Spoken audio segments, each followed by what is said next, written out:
अब ये माना जा रहा है भाजपा के अपने कैंपेन में कि कल्कि अवतार तो हो ना हो, नरेंद्र मोदी स्वयं एक अवतार पुरुष हैं। नमस्कार।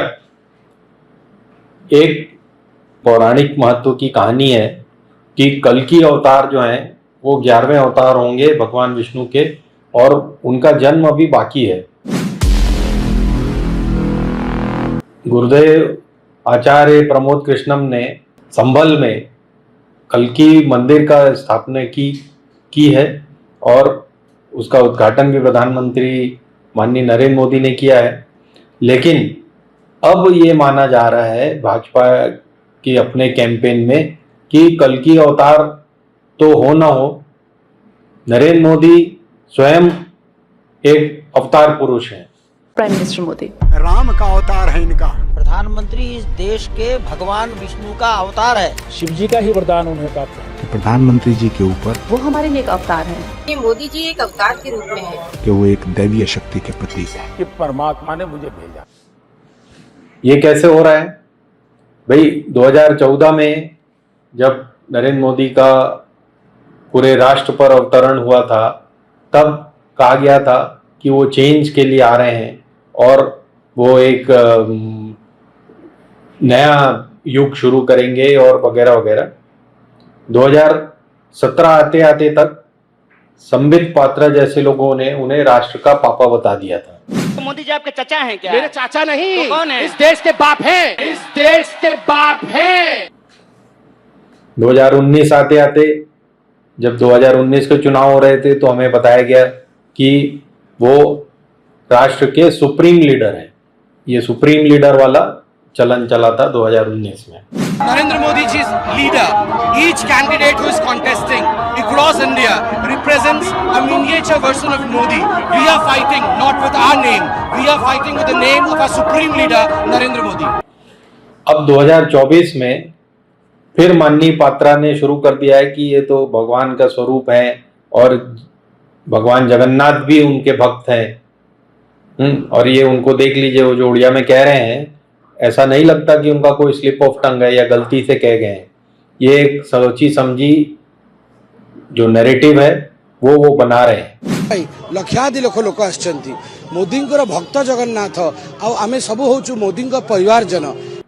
इसी नैरेटिव को बनाया है कंगना रनौत ने, जो कह रही कि वो तो अवतार पुरुष हैं। वो इस देश के लिए जैसे एक अवतार होते हैं, वो हमारे लिए एक अवतार है। वो एक साधारण मनुष्य नहीं है। ऐसे बहुत सारे आपको केसेस मिल जाएंगे जो ये बता रहे हैं कि किस तरह से नरेंद्र मोदी अवतारी हैं और इस देश का उद्धार करने आए हैं। भगवान शिव मंगल के प्रतीक भी है और साथ साथ भगवान शिव का एक स्वरूप तांडवकारी भी है। और मुझे ये कहने में कतई संकोच नहीं है कि प्रधानमंत्री जी के ऊपर निश्चित ही किसी दैवीय शक्ति की कृपा है।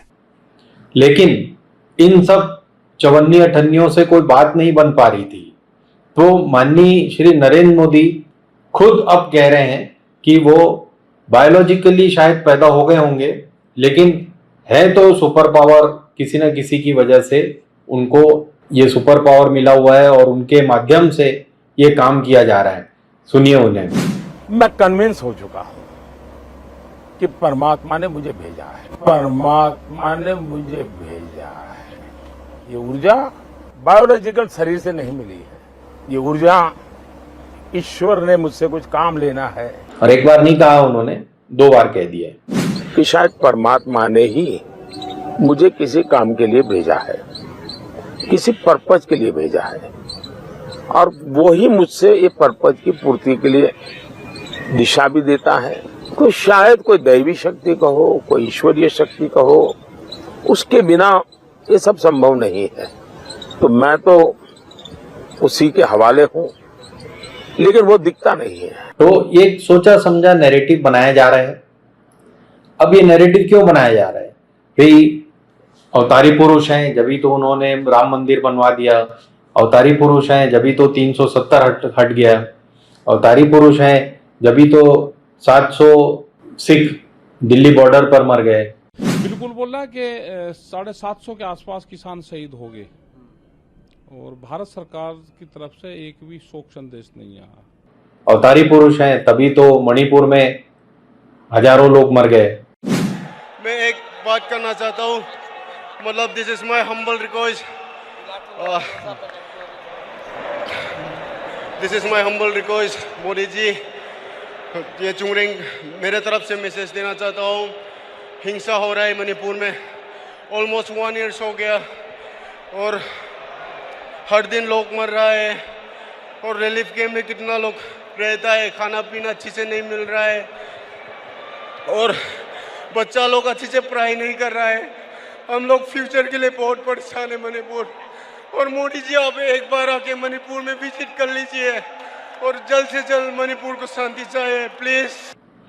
अवतारी पुरुष हैं, जभी तो उन्होंने एक ऐसे आदमी को टिकट दे दिया जो 3000 औरतों का शोषण करने का जिस पर आरोप है, वो भी एक पूर्व प्रधानमंत्री के ग्रैंडसन है।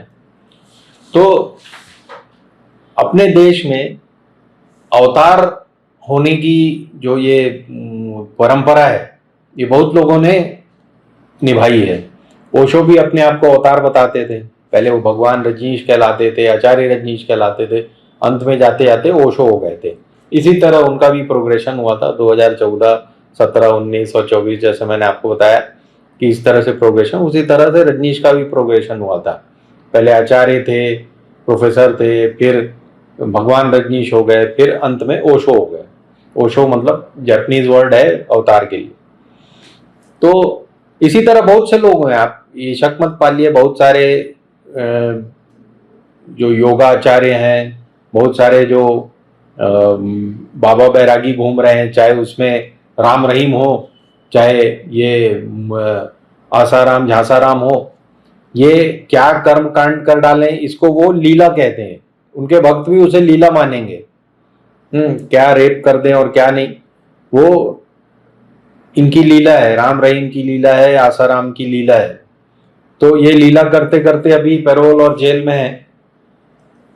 तो ये भी अपने आप को अवतार मानते हैं और इनके भक्त भी इन्हें अवतार मानते हैं। तो हमारा देश ही इस तरह का है, जहाँ पे अगर कोई किसी पद पर पहुंच जाए, किसी स्पिरिचुअल या टेम्पोरल ऑफिस में बैठ जाए, तो उसे हम अवतारी पुरुष मानने लगते हैं।